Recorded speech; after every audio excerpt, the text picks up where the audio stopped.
அறிஞர் அண்ணா அவர்கள் சொன்ன ஒரு விஷயம், எளியோர்கள் யாரா இருந்தாலும் அவங்க கட்சியில பார்க்கப்படுவாங்க. உடனே அவங்க அந்த தம்பிகளுக்கான எளியோர்களுக்கான இடம் தான் இந்த கட்சி. எளியோர்களா இருக்கக்கூடிய இளைஞர்கள் உடனே தலைவராகலாம். அந்த மாதிரியான ஒரு கட்சி தான் திமுக அப்படின்னு அது சொல்லியிருந்தாரு. இப்ப இருக்கக்கூடிய காலகட்டத்தில இந்த ஒரு விஷயம் எந்த அளவுக்கு திமுகவுக்கு பொருந்தும்? எளியோர்களா இருக்கக்கூடியவர்கள் திமுகவுல பெரிய பதவிக்கு வர முடியுமா? வர முடியும்னு அவங்க சொல்லுவாங்க. ஆனா வர முடியாதுன்னு தேர்தல் நேரத்தில சீட்டு குடுக்கும்போது தெரிய வரும். உதாரணத்துக்கு திமுகல தலித் மாவட்ட செயலர்கள் கிடையாது. அதே மாதிரி திமுகல இந்த இளைய இப்ப சென்னையிலேயே எடுத்தீங்கன்னா, புதுமுகங்களுக்கு எம்எல்ஏ சீட் என்பது ரொம்ப அரிது. அப்போ இப்போ வேலூர் எடுத்தா, அங்க இந்த வாட்டி துரைமுருகன் அவங்களோட குடும்பத்திலேருந்து வேற ஒருத்தர நிறுத்த போறோன்ற மாரி சொல்றாங்க காட்பாடியில.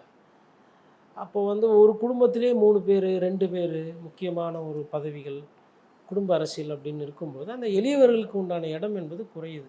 அது எதார்த்தமான உண்மை. அண்ணா காலத்துல இருந்த திமுகவுக்கு, இன்னைக்கு இருக்கிற திமுகவுக்கும் வித்தியாசம் இருக்கு. அந்த ஸ்பேஸ் ஓரளவுக்கு வேணா அதிமுகல இருக்கு.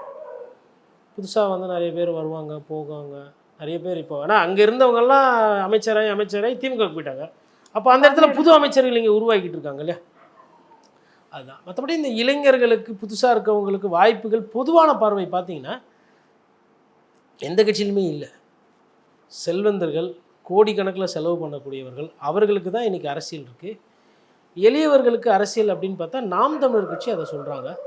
ஓரளவுக்கு அதை செயல்படுத்த அவங்க முயற்சி பண்ணுறாங்க. ஆனால் அதில் அவங்களுக்கு வெற்றி கிடைக்கல. அதில் நல்ல விஷயங்களும் இருக்குது, ஒரு சில பாதகங்களும் இருக்குது.